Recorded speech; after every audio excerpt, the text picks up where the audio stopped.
مصلحا ومجددا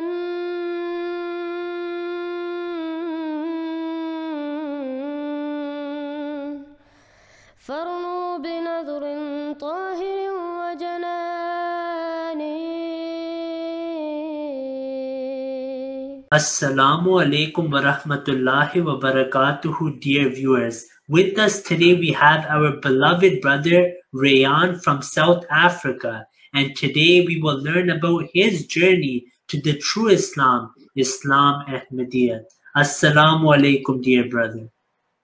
Wa alaikum salam wa rahmatullahi wa barakatuh. And thank you for having me. So, dear brother, what is your name and background? My name is Rayyan, Muhammad Rayyan. I come from Cape Town, South Africa, as you mentioned. And I was born into a Muslim family. We are born Muslims. We come from at least 3, perhaps even 4 generation of Muslims here in the Cape, in Cape Town. And as with most Muslims in Cape Town, they are from the Ahli Sunnah wal Jama'ah, the traditional and orthodox Ahli Sunnah wal Jama'ah group. So this is where I grew up, and this is the community that I know. And it is a community that is a very tight community, a loving community that, over time, if you consider the history, they got a close connection to Islam.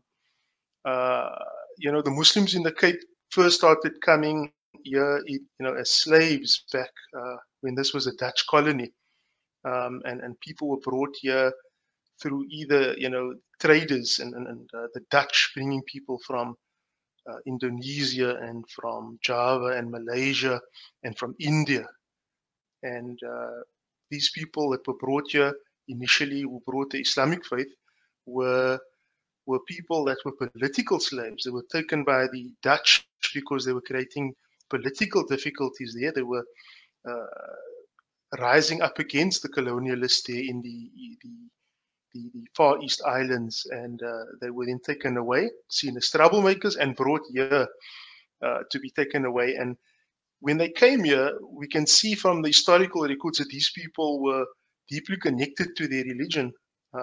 There were some teachers of religion among them. There are signs that those people were also pious type of people.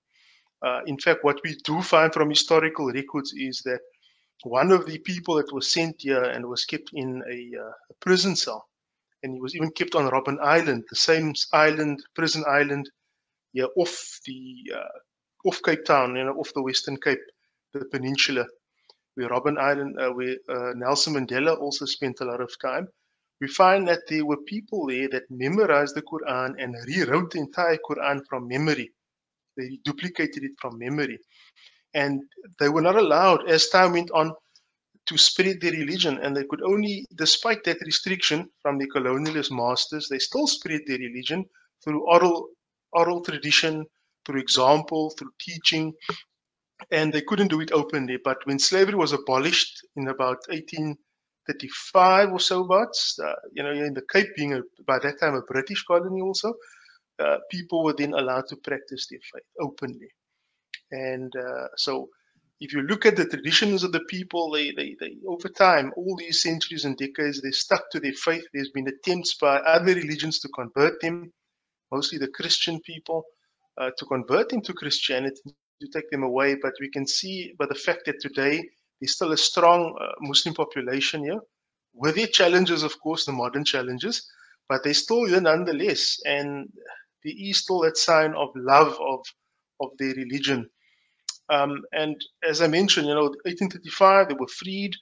And then there was this onslaught, a missionary onslaught by the Christianity, by Christian movements to convert them.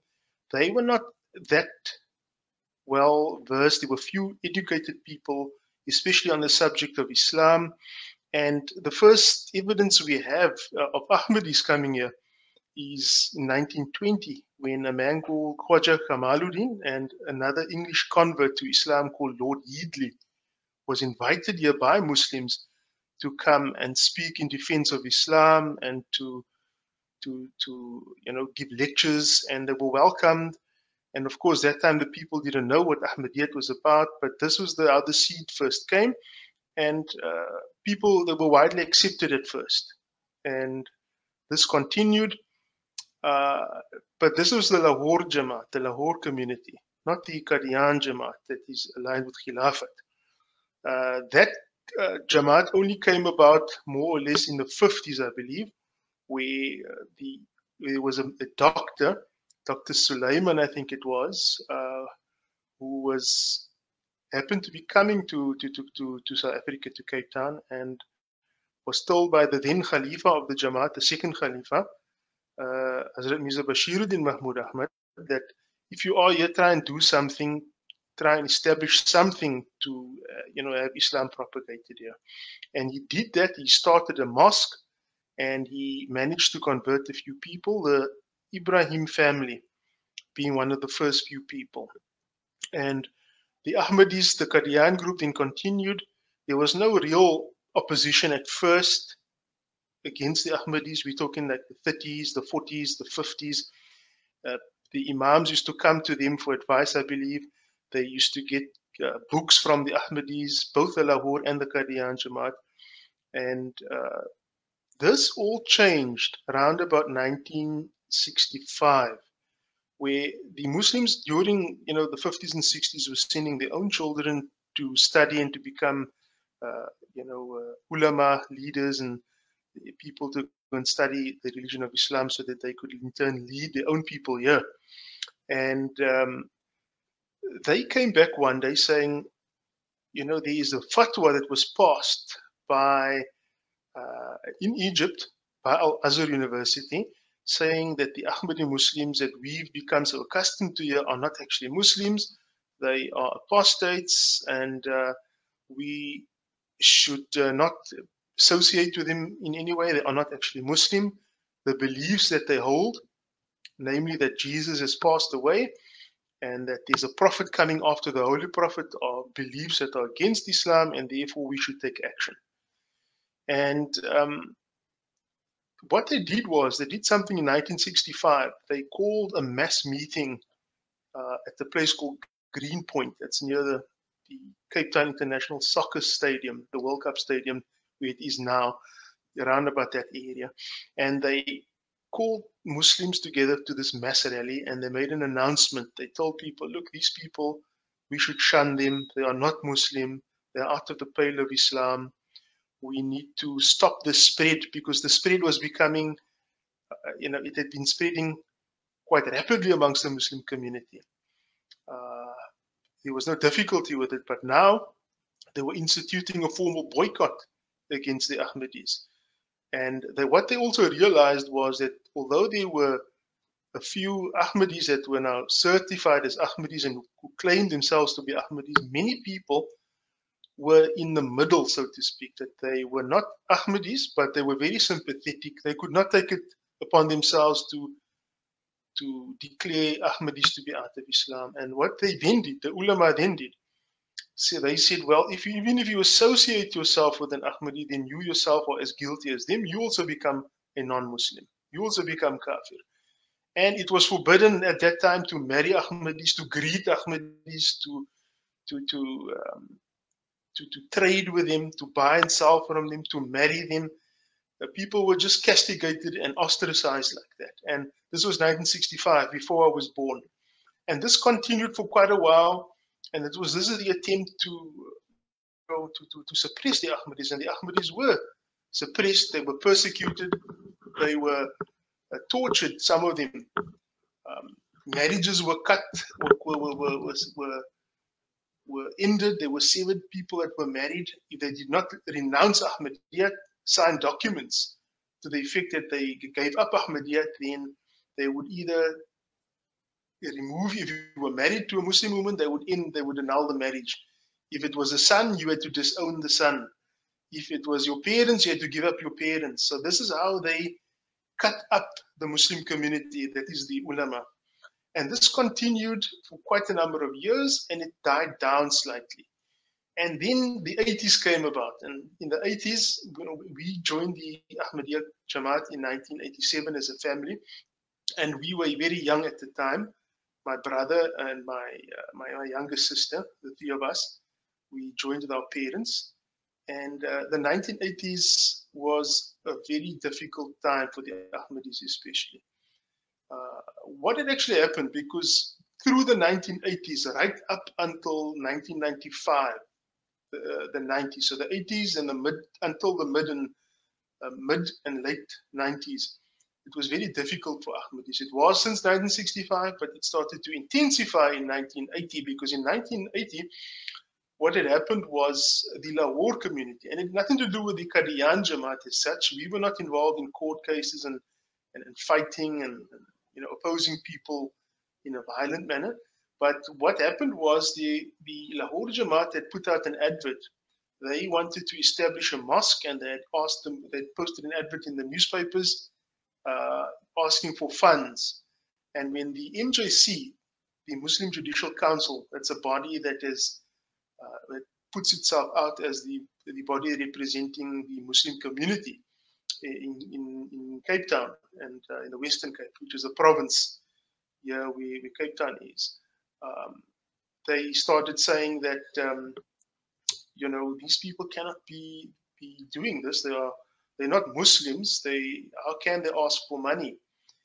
And this started now a massive court case, because the Lahore Jamaat, nothing to do with us again, took them to court and said, well, how can you call us non-Muslims? We are Muslims here, and they took the matter to court. And using another Lahore gentleman by the name of Ismail Peck,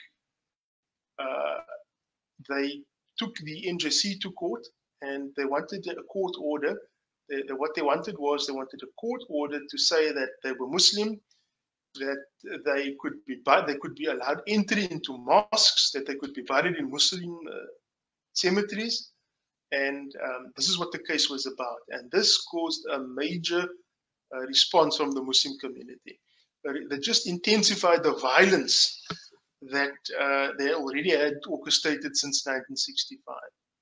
And all this man wanted was to be recognized as a Muslim and to be treated as such by the Muslim community. And every Friday during the 80s, there were sermons that were given by most Sunni masajids that, be wary of the Ahmadis, stay away from them. You're not supposed to greet them, associate with them. These people are dangerous. Do not read their books. If they die, you leave them there. If they are married, you break up the marriage. And they put such, pressure and such force on their own people, and people were even thinking of coming near to Ahmadis or even speaking to Ahmadis, that the people were afraid of even coming near them. That the Ahmadis couldn't have a chance to explain their views. And this was actually the first time I heard about Ahmadis. I didn't know all of this. I was about 11 or 12 years old at the time, and I happened to be in a mosque with my madrasa teacher. And I asked him, who are these people? The imam in the mosque was saying, it's wrong. On this particular occasion, this imam was saying it's wrong to eject people out of mosques to prevent them from entering mosques. And he was saying he was feeling very badly as an imam that at this very mosque, a few weeks ago, a man who claimed he was known as an Ahmadi was physically kicked out of the mosque because of his beliefs. And he was saying how wrong it was. And I didn't know much, and I asked my teacher, what is this all about? And he said, well, these people claim to follow another prophet after the Holy Prophet. You shouldn't worry. I didn't worry much about it. And my parents, as I later learned, we went to madrasa. We were, raised as Sunni Muslims. But despite that, we were also given my parents were in some way also liberal. It's paradoxical. They're liberal in one way, but on the other way, they are also quite forceful. I didn't worry about it. But then what I did notice was that my father was starting to read a lot of books. He was reading books, about the Holy Prophet's life. And later on, when I only discovered later, he actually was in possession of Ahmadi literature, which was like a crime at the time in the eyes of the Muslim community. If they even saw you in possession of books, they would ostracize you. They would have you excommunicated even. That was their main way of enforcing their view on people. They didn't want you to even touch the Ahmadi books or read their books. So my father was reading these books, and I noticed that he was getting into arguments with my mother about, because she was asking, what are you reading? These are Ahmadi books. And my mother, her father, her lineage, her father was an imam, and of a Sunni mosque. He was well known as a Sunni imam. And my father and mother would argue about it, and she would tell me, look, your dad's reading these books. You should stay away from them because these people are not Muslims. And I asked my father, what is he doing? What is he reading? And he told me, look, I'm busy reading these books about the Ahmadiyya community. My own father, then I learned something as a 12-year-old. My own father was an Ahmadi Muslim. He belonged to the Lahore community. I didn't become an Ahmadi, but he left all these books. And he told me many things when I was a child, and I want to follow up on what he told me. And I thought, okay. And he showed me a photograph of the promised Messiah, and he told me, do you think that this person could be a bad person by any chance? And I told him, I don't know, I can't say from a photograph, but he told me some words, that what the promised Messiah had written, and it had a deep impress on my heart as a 12-year-old. He said, this man loves the Holy Prophet very much. He said the following words, and it comes from one of the couplets of the promised Messiah in praise of the Holy Prophet ﷺ, where he said that after the love of God, I am intoxicated with the love of Muhammad. And if this is kufr, then by God, I'm the greatest kafir. And I was struck by that, thinking, wow, that shows deep love for the Holy Prophet. But I left it at that, and I could see that my mom was opposed, but my dad was doing some kind of search. He was on a journey trying to find something. That's what I could take from it at that time. And it so happened within a couple of months, God says that مَن يَهْدِهِ اللَّهُ فَلَا مُضِلَّ لَهُ, whomsoever God guides, none can lead him astray. وَمَن يُضْلِلُ فَلَا هَادِيَ لَهُ, and whosoever God declares misled, there is none that can guide him. And my mom was at this time averse to Ahmadiyyat. My father was busy searching. My mom came into contact with Ahmadi ladies, actually. She was a housewife. She used to look after us. And we would come home from school. Our mom would be a homemaker, so we had our mom around us all the time. And she also used to sell things, like she used to sell cosmetics and things like this. And this is where she met these two ladies who came to our home. And my mom, became friends with them very quickly. She found them to be very, interesting. They would speak about things that she said she found interesting about Islam. And they then invited her to a wedding. And they told us our entire family should go, and we went to the wedding. And at this wedding, at the the reception, or what we probably would call the walima, I met some people for the first time. And one of the people that I met and who started speaking to me was a man called Abdurrahman Sheikh. He was dressed in an Arab garb. He told me that he grew up in Saudi Arabia. He had been there. He speaks Arabic. And he asked me something, or he told me something and said, do you know that the Muslim people believe that it is Muslim belief, Islamic belief, that Jesus is alive in the heavens and that he will be coming back one day? And my gut reaction was, no, that can't be true. I mean, I didn't know at the time, being 13 years old, what exactly the position was, but I could always, amongst my Christian friends, because we are a small population of Muslims around us, there's a large concentration of Christian people, good people, who we got along with, and we lived together quite, in peace. We could always speak to them and tell them where we differed, that, we believed only Jesus was a prophet and you believed he was a God. So the idea that Jesus was still alive and coming back, I thought, no, that is the Christian belief. And, I left it at that. I just, in my heart, I could not believe it. If I was told that, I don't know whether I would be able to accept such a belief. That was my thinking and logic at the time. And we left it there. And my mom then started continuing her friendship with these Ahmadi ladies. And they gave her literature, they started reading it, and my mom also started to read it. Then one day she told me something, you know what, I've been reading these books, and I find it quite interesting.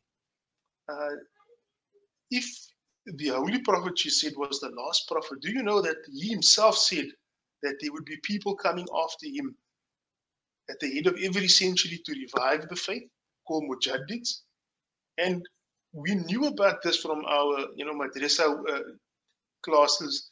Our madrasa teachers would mention Mujaddids, And later on, I discovered that yes, indeed, there is a hadith of the Holy Prophet where he said that Inna Allah yabathu li hadhihi al-ummati ala ra'si kulli mi'atin sanatin may yujaddidu laha dinaha.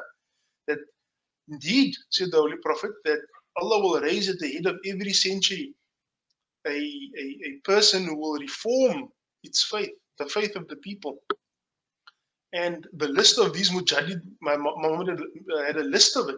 Shah Waliullah, Abdul Qadir Jailani, and these people who came after the Holy Prophet. And that struck me also, that if the Holy Prophet is indeed the last prophet, because this is what it gets ingrained in us, in the Sunni school of thought, that there's absolutely no prophet coming after the Holy Prophet is the last prophet.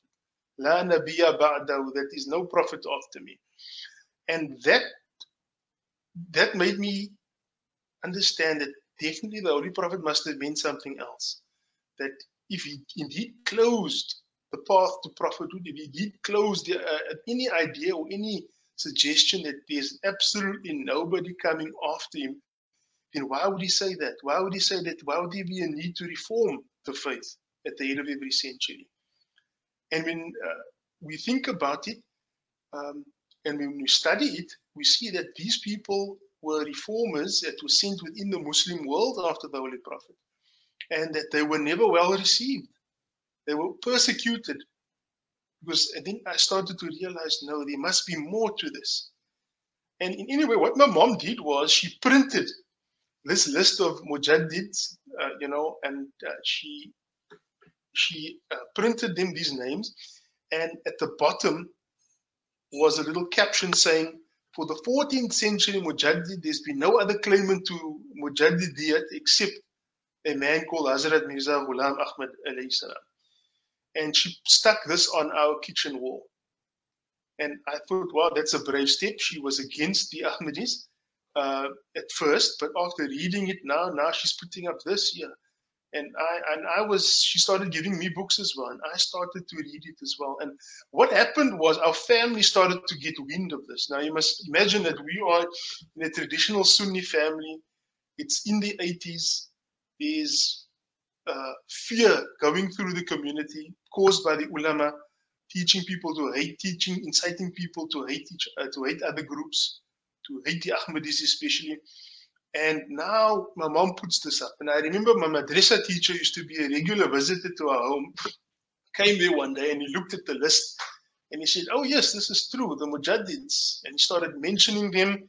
Yes, of course, yes, of course. And he came to the bottom of the list and he saw there's the name of Hazrat Mirza Ghulam Ahmad, and he said, okay, yes. And he didn't question us, but he kept it to himself. And as our relatives started visiting us and they saw this on our walls, and they must have seen also my father being slightly withdrawn, and they started to have suspicions about whether we were not either going to the Ahmadiyya community or not.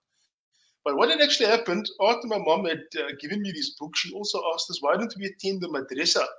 The Ahmadis are also giving an extra madrasa, why don't we go there? And we started attending the madrasa classes on a Sunday morning, as it was then given by my madrasa teacher, Nazir Hargi at the time. And here I started learning amazing things about the promised Messiah, and the amazing things about the claims of the promised Messiah. Nabi Isa, to me, that was not even a question. These ayah that are so clear.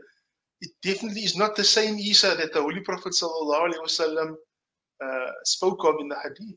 He says that Isa ibn Maryam will descend. But is it the same Isa? When the Quran makes it very clear that he has died on many, many places, you know, and these ayahs, it was so simple to remember, and it didn't bog or even affect me in any way. I accepted, no, Jesus cannot be coming back. He cannot be the same Jesus. But where we had difficulty was the idea that there's prophets after the Holy Prophet, especially where the Holy Prophet sallallahu alaihi wasallam himself said that there's no prophet coming after him. But after studying and after looking at the ayah, you know, what the meaning of Khatam al-Nabiyin, the Holy Prophet is the seal of the prophets. Seal doesn't always mean last. He's only the last law-bearing messenger of God. The word Khatam means seal. People have been called, given that the title seal. You know, people have been called Khatam al-Awliya. Hazrat Ali has been called Khatam al-Awliya, the seal of the friends of God. So, you know, some people are called Khatam al-Mufassirin. He's the Khatam al-Mufassirin. So then I understood that all these ayah, all these verses, does not mean, there's no place in the Holy Quran that says that prophethood will end, it has come to an end. There's no such verse in the Quran. There's only a verse that says the Holy Prophet is the seal of the prophets. And it doesn't mean the last of the prophets. The prophethood is actually a gift that will continue. And if people will acquire the stage of prophethood, you know, by following the Holy Prophet sallallahu alaihi wasallam. And there were so many ayah. Ya bani Adam imma ya'tiyannakum rusulun minkum yakusuna alaykum ayati. That, O children of Adam, if messengers come to you from among yourselves, rehearsing my signs unto you. This, I remember my madrasa teacher showing me this, and I realized, okay, it's quite possible. They're rehearsing the signs, they're not bringing new signs. And then there was this one hadith that explains why the Holy Prophet said he's the last prophet. It meant that he was the last law-bearing prophet. He said that I am the last prophet, and my mosque is the last of the mosque. And then therefore we could therefore see that all those references, you know, to the Holy Prophet being the last prophet, it's not the last in the literal sense, but more as a station, as a high honor. So I was convinced very quickly that this was true, but being 14 years old at the time and being under my parents, I would take my guide from them, and they were not forcing us at all. And then one day, as we were going on, you know, our family starting to question us, our extended family, like, you know, why do people put up these things about mujaddids? They started becoming suspicious of us. But my mom continued the studies, and then one day she told us she had a dream. And in this dream, she said that she was walking, she saw people in pain all around her. They were suffering, they were as if they were being, you know, being burned or something. And in this very dark place, she kept walking and walking, and she came to a river bank. And on the other side of the river was a man. And this man started walking into the river, and he came into the river walking towards her, and he stood in the middle of the river, this rivulet, small river, and said to her, these people said they believed. And she woke up. And she related this dream to us, and it unsettled her, but it made her feel sort of restless. But she continued her work. And then one day, it so happened that she was invited to come to the ladies, the Lajna Jalsa. It was a Lajna Jalsa, and she was invited to go. And at this time, by the grace of Allah, it was only His mercy on us as a family that we were all inclined to want to go. Because what we discovered later and what we saw later was that in any family, one party may be willing to become an Ahmadi or to join the Ahmadiyyat Jamaat, but through family pressures, through all kinds of pressures, they can't follow their heart. They can't take that kind of pressure. But in this case, in our case, we are grateful to God that our hearts started to just incline towards us. And my mom's dream, we didn't know who this person was in the dream. So she went to the Jalsa, and at the Jalsa, coming to the mosque, the Ahmadi mosque, she saw a photograph of the promised Messiah, and then she said, no, that is the very man that I saw in my dream, who she had, in the dream she had related to us. So the evening she came back and she was a different person. She told my father, look, I don't know about you, but I think I'm going to join this community. That dream was so clear, so vivid, what that man told me, and what I'm reading now, convinces me that there is something about this community. This is the one that the Holy Prophet ﷺ had prophesied would come in the latter days and would revive Islam. And my father told us, he was overjoyed because in his heart, I think, and then he told us, I want to join the community, but I was unsure about how your mother and you children would react. And they then decided to join the community. And we were very young as children. I was 14. My brother could have been about 12, and I had a young sister of about 10 or 9 at the time. And we joined the community. We didn't profess our faith at first, to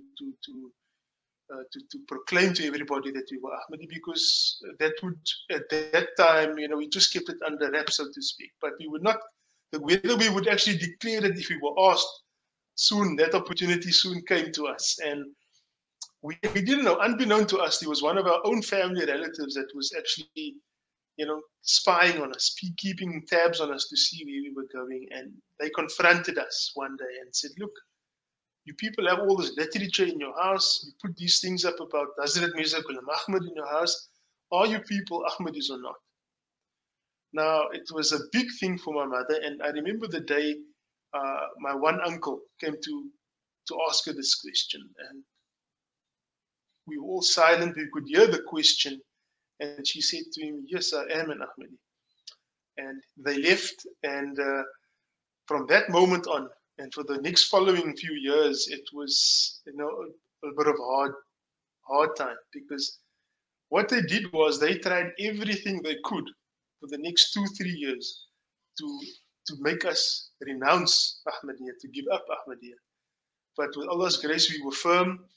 They first physically tried. In other words, they threatened violence. I remember one uncle coming to the house and actually threatening my mother to kill her, that, look, if you don't leave it now, I'm going to kill you and I will become a shaheed. And we were shocked, and my mother calmly, how Allah gave her the strength to go through all of this was amazing. She calmly said, no, you won't be a shaheed. You'll be a murderer, for killing me for nothing else than a belief. And they tried physically. Then they would try emotionally. They would use my grandmother, my mother's mother, to play on her sentiments. They would come to us as children eventually. And I will never forget one of the last meetings, and what they told us was, we are obliged, we love you, and we were a very close and loving family, but we are cutting all ties with you from this day. Don't expect anything from us. We see you now as like an enemy. And it broke our hearts as little children to see that. And I remember my one younger aunt asking my sister, what will happen to you? And then when they saw that, my mother wasn't going to change, because to them it was a bit of a disgrace, because her father, their father, my grandfather, my late grandfather, was an imam. And in the Muslim community was well known. And for his daughter to have accepted Ahmadiyyat, it was something, a shame. It was hard for them to live with. And they started turning to us as children. And they first turned to me as the eldest, and they said, look, Rayyan, leave these people. You are misguided. Your mom and your dad has gone off the rails. Come back to Islam. And I thought to myself, but you've not even heard any argument, any discussion on it. So I said, okay, let us have a discussion about it. Let us talk rationally about these beliefs. And if you can convince me otherwise, then I'm prepared to do it. But right now, these beliefs and the stand and the claim of this man, you can't answer them. And they left it there. With my younger brother, the same thing. And then they came to my young sister, who was 9 years old, 10 years old. And they said, look, your mom and your dad are gone. Why didn't you come with us now? And what they meant was, even if we were to leave with them that day, they would they would take us away from our parents and, into the safety of so-called Islam. But that young sister of mine, I remember, she told my aunt something that shocked everybody. She said, and we don't know where the words came from. She said, "No, auntie, Ahmadiyyat is the true Islam." And everybody was stunned at that, even them, and they left there crying, weeping as they left, because for them they lost their family. And after that, the social boycott that ensued was really terrible. It was hard. Friends who we thought were friends, family members, it went on for months, would phone us, would come to us and say, "Look, goodbye, Assalamu Alaikum, you're out of the fold of Islam. We, don't expect us to greet you." Others had threatened violence. We were at home at night, in 1987, and thinking, well, anytime, they could send people to harm us and to do something to us. And it was not nice living under that pressure. And I particularly recall, just sometime the idea that we accepted the Ahmadiyyat spread in the community, and it reached the school where I was at. And, at that time, I did not know that it was not proper for us to go to mosques where non-Ahmadi imams are leading the prayers. And I was still, 14 years old, and I used to attend this madrasa as a child, and this mosque as a child. And this particular Friday, I went to the mosque, and the local imam, Ibrahim Adam, Maulana Ibrahim Adam, introduced a Khatam an-Nabuwat representative who had come from Pakistan. And this shocked me, how the Muslims were using, or rather the ulama were using and preying on the people's sentiments. He started giving a speech about how bad the Ahmadis are. And he was rallying the people up, inciting hatred in them, to such an extent that he said, "Look, even if you people kill an Ahmadi, I'm not saying you should," he says, "but if you kill an Ahmadi today, then you would go to Jannah, you'll be a shaheed." And I was so, I was so disgusted with this, that how people could say these things in the mosque and make these things under oath. And he would tell the people, "Wallah, this is the truth." And I was, I left the mosque, and I was then soon followed by a group of high school boys behind me who had found out, and came to ask me that, "We want to know, now we've heard that you've become an Ahmadi, is this true?" And I thought, okay, these guys, there's about like 30, 40 of them ready to beat me up. And I said, "Yes, I am." And it must have shocked them. And instead of beating me up as they're threatened now, they started huddling together, not knowing what to do.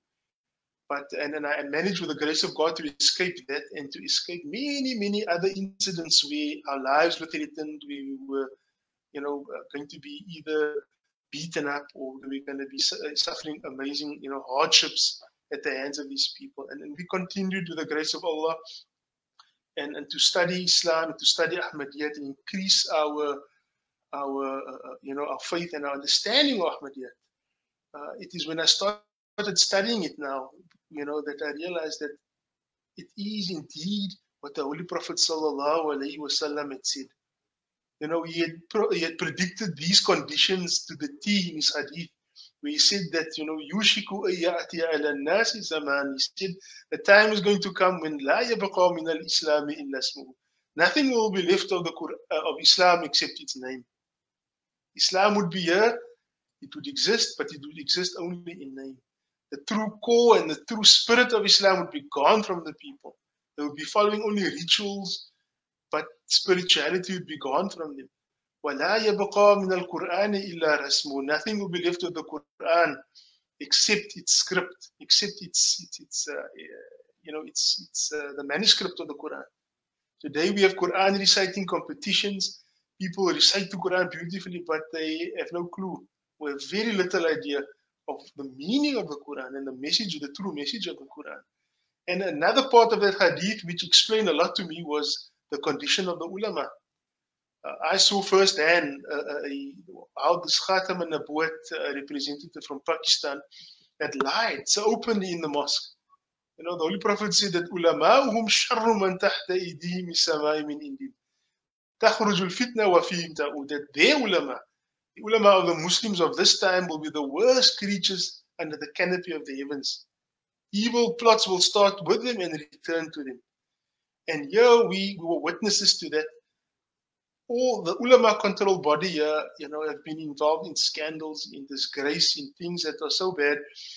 And yet, the sad thing is to see how people still continue to follow them and to turn to them for guidance, despite them being so completely devoid of guidance. So, what I then, you know, as I continue to continue with my studies of Ahmadiyyat, I lived through 1989. You know, I was still in high school, and that was the centenary year of our Jamaat, celebrating our first century. And I remember Huzur Rabi, the fourth Khalifa's centenary message. You know, it gave us a lot of encouragement. It was a message to the entire world, you know, that the message of the promised Messiah is a message that it comes from such a humble and small place of Qadian, which is unknown to the world. But, you know, he was saying that this will one day, it will encompass the entire world. It will not happen in an instant or overnight. It will go through a gradual process, and it will eventually win the hearts and the minds of people. And, you know, reading and studying the books of the Promised Messiah, I found such beautiful things about how he understood God and how deep his relationship was with God and how it was his duty. You know, a part of his duty was, of course, to correct the wrong understandings in Islam that had crept in. The wrong understandings about God, about angels, about jihad, about women, about other religions, how we should interact with them. But strikingly for me was how, you know, the nature of God, the type of God we have, why there are so many different people in the world, so many different religions in the world, but yet we have, there's a unity in all of this, despite it being so diverse. And there's a special wisdom behind it. And it is that we must try and bring people towards God through showing them the right teaching on the one hand and through good conduct on the other. And that to me, you know, I always looked for that. When I was fortunate enough to meet the fourth Khalifa in London in 1997. And he always gave us encouraging messages here, because here we suffered quite a lot. You know, we were, during the 80s, that court case was going on. It attracted a lot of attention. You know, the Muslims lost the first one. They abandoned the first case. And everything that could go wrong, they would blame it on Ahmadis. The mosques were bombed. Attempts were made to bomb our mosque. Members' homes were bombed. Members were persecuted. Wherever they went, they try and get you into trouble, try and make you lose your job, try and cut your family up. All these things went on. But, you know, with the grace of God, we still kept on. We're still continuing. South Africa is a different place now, you know, than what it was back in the 80s. The Muslims are forced now because of the change in our constitution. You know, we're a new country now. South Africa was an apartheid state before, and it became a democracy, and people were more free and, you know, permitted more religious freedom and guaranteed religious freedom. And, you know, inciting people to hatred is now a crime. Even the Khatam and Abu group were quite active here. They're very representative here in Cape Town. Maulana Adam in the 80s and early 90s, when he was their representative for many years. And I remember one of our family members felt that, you know, because we joined, it was out of concern that he invited this Maulana to come to our home to speak sense to us. And my father welcomed the opportunity. He said, yes, let him come and speak to us.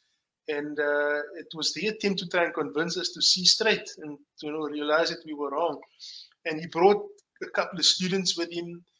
And on our side, we had some, you know, Jamaat members. But when the debate started, or the discussion started, we saw he was not trying to answer the question. You know, we were saying that we believe that Jesus died, and he says, well, you must prove it from the Quran. And my father quoted him a verse in Surah Maida verse 76, and how this person tried to avoid the discussion on this verse and started to, to escape it, so to speak, and not to speak about it. It stunned everybody. And eventually, after wrangling and avoiding for about an hour or two, he left and told my relatives that no, there's nothing he could do. And we, throughout our time here, we've laid open challenges to people. As a Jamaat, we've written to the NJC to say, look, let's do not be hostile towards us. We're not hostile towards you, but let's discuss these differences, so-called differences we have. And we had the correspondence to show that they did not accept our invitation to discuss or to debate the issues of the differences between the Ahmadis and the non-Ahmadis here. There was a time in the 90s where there were radio stations that were Muslim radio stations that started making derogatory remarks about the Ahmadiyyat and the promised Messiah. And in the new, dispensation under new laws from 1994 onward, you couldn't do that. You could lose your license, and the Muslims were forced, the Muslim radio station, to give us an opportunity to respond. And we responded, we answered all their queries and put out challenges to them. And this was, something that was ongoing. I later learned, for example, and it was never accepted. They never accepted whenever we called them to discussions and debates, they wouldn't accept it. The 90s, the 80s rather, was also a time where the Christian community here were also trying to iron Muslims, in the sense when I say iron Muslims, I mean they were making an effort to reach out to Muslims with the idea to convert them to Christianity. And we did our responses there. We published so much literature. We've had many debates with our Christian brothers and discussions. Ahmadiyyat, for example, he was very popular there, but I remember something shocking I learned about him. Everybody knows Ahmadiyyat, coming from South Africa, and he used to tour the country and tour other countries in the world. And then one day I learned something. It became clear to me that his arguments were not authentic and truly original. That the ideas themselves come from the writings of the promised Messiah and his theories, and if you question him about it, you will deny it. But it is quite evident that his ideas are not truly original and authentic. And as I learned from other Ahmadis as well, that he teaches two versions of Jesus. There's the version that he'll give when he's speaking with Muslims, having talks with Muslims, that Jesus is alive. And when he speaks with Christians, he will say, no, Jesus died. He wasn't crucified, and that he's not alive anymore. And he was once, I remember this, he was a Christian lawyer, a man called John Gilchrist, who challenged Deedat on this very point. You can actually check this out on YouTube, where Deedat was cornered on this thing, that why do you offer two versions of what happened to Jesus? To Christians, he's dead, but to the Muslims, he's alive. Why? And this is one of those things Deedat has failed to escape. He's escaped many things while he was alive in some of those debates, but that is a point he's not escaped. And what I also learned was that my own madrasa teacher at the Jamaatul Islam Ahmadiyya in Cape Town was, teaching me, and we would talk about Deedat and his arguments. And he said, well, this is Deedat. He's preaching two versions, and his own sister's daughter became an Ahmadi. So Deedat is not so far from this.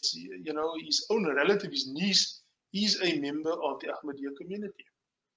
So these things come out. People are perhaps seeing Mr. Deedat as was a hero, and we cannot say he was not to some people.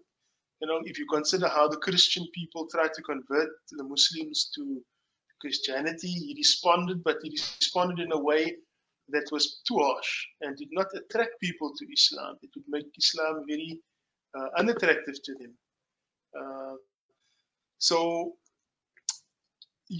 Ahmadiyyat, with the grace of God, has changed my life tremendously.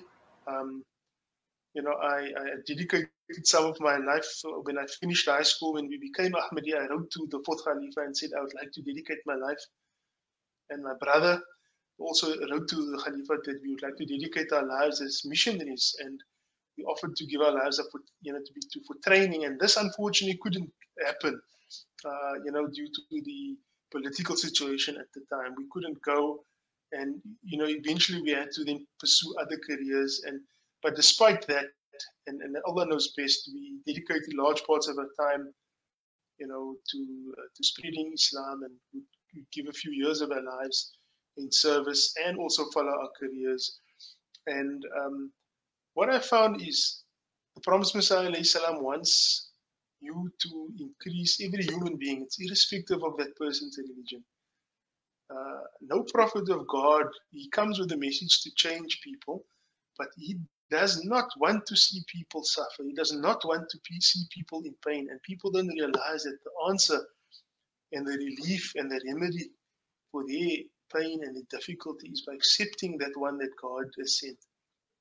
And that I found, when we accepted the Promised Messiah and we kept on studying his works and studying the Holy Quran, we realized every day, I think, more and more we're learning something about God and God's greatness.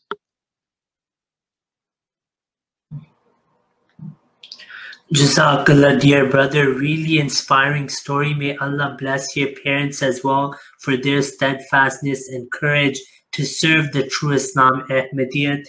In the end, we have around 5 more minutes. So if you can shed some light on the importance of Khilafat for the Muslims today. No, you see, to me, it's almost like saying, is it important that we have a leader? Is it important for a soccer team to have a captain?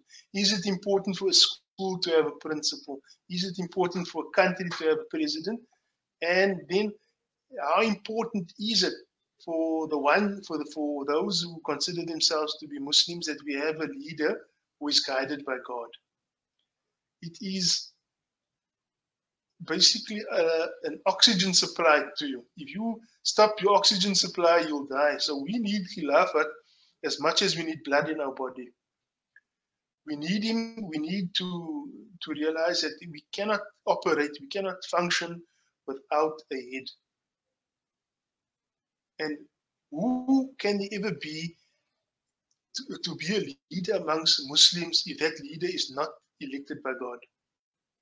It is impossible for all the Muslim sects. Holy Prophet ﷺ said that Islam, that the Muslims of the latter days will be divided into, the Jews were divided into 72 sects, he said, and the Muslims will be divided into 73. They will have an additional sect. And the Muslims and the Jews will resemble one another like two shoes in a pair of shoes. And all of them will be in the fire of hell, except, then they asked, who would be except one? So who will be this one that will not be in the fire of hell? They asked the Holy Prophet, and he said, well, these are the ones that will be of me and my companions, and treated like me and my companions. Now, unfortunately, there's so much disunity. There's only one sect in the entire Muslim Ummah today that has been called kafir by the rest, but all other Muslim sects. They cannot agree among themselves who is a Muslim. They cannot agree among themselves about many fundamentals about Islam, but what they can agree upon is to call us, the Ahmadiyya Muslims, to be out of the pale of Islam. So, if they cannot agree on small things, how can they agree on a leader? And there's no way that you can have this leader is by accepting him, accepting the Promised Messiah, and realize that he was that leader, and that after him, that God's blessing of leadership will continue.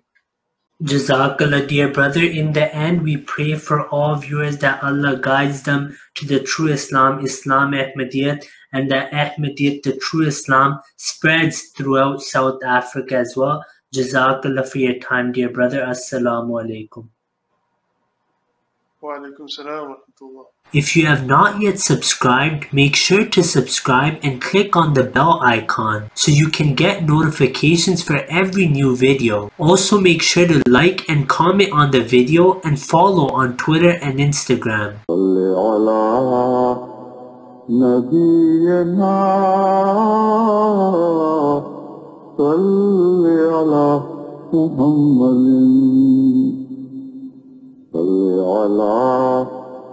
سفينا صل على محمد